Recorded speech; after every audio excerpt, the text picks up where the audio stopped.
সকাল সকাল একগুচ্ছ ওষুধ দেখানোর কারণ হলো কাল রাত থেকে আমার ধুম জ্বর। তাই সকাল সকাল ওষুধগুলো আনা হয়েছে, এগুলো খাবো। ওষুধ খেয়ে কিছুক্ষণ শুয়েছিলাম অচৈতন্য অবস্থায়, মানে কোনো সাড় নেই, শব্দ নেই, আমার গায়ে প্রচণ্ড জ্বর, ওভাবেই আমি পড়ে আছি।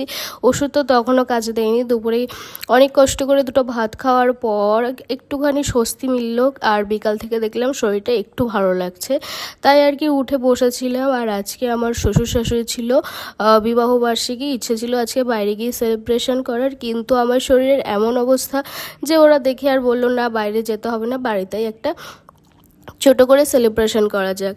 তাই আর কি ওরা নিজেরাই নিজেদের মতো রেডি হয়ে নিয়েছে, আর আমি এখানে উঠে জাস্ট একটু ওদের হেল্প করছিলাম, মানে একটু সঙ্গই দিয়েছিলাম। আমি তো কিছুই পাচ্ছি না করতে, কারণ আমার মাথাটা প্রচণ্ড ঘুরছিল।